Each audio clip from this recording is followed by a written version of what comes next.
৩৫ বছর পর প্রত্যক্ষ ভোটের মাধ্যমে জামায়াত নেতৃত্বাধীন ১১ দলীয় জোটের প্রার্থী কর্নেল অবসরপ্রাপ্ত অলি আহমেদকে পরাজিত করে প্রেসিডেন্ট নির্বাচিত হয়েছেন মির্জা ফখরুল ইসলাম আলমগীর।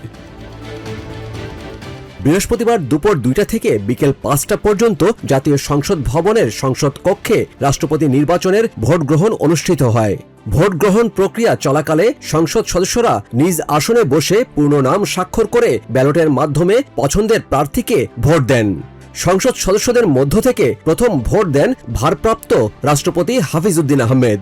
এরপর ভারপ্রাপ্ত স্পিকার ব্যারিস্টার কায়সার কামাল ও প্রধানমন্ত্রী তারেক রহমান সহ অন্যান্য সংসদ সদস্যরা ভোট দেন।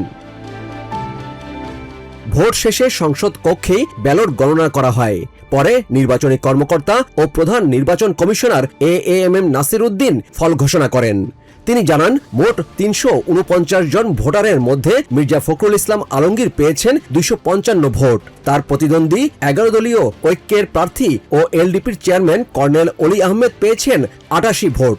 অসুস্থতার কারণে বিএনপির সংসদ সদস্য মির্জা আব্বাস ভোট দিতে পারেননি। রাষ্ট্রপতি নির্বাচিত হওয়ার পর মির্জা ফখরুল ইসলামকে একে একে শুভেচ্ছা ও অভিনন্দন জানান প্রধানমন্ত্রী, বিরোধী দলীয় নেতা সহ সংসদ সদস্যরা।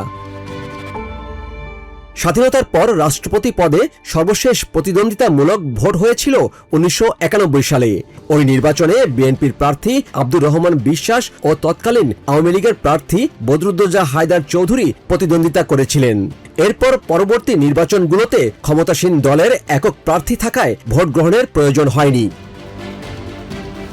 এদিকে রাষ্ট্রপতি নির্বাচিত হওয়ায় এক ভিডিও বার্তায় মির্জা ফখরুল ইসলাম আলমগীরকে শুভেচ্ছা জানিয়েছেন কর্নেল অলি আহমেদ।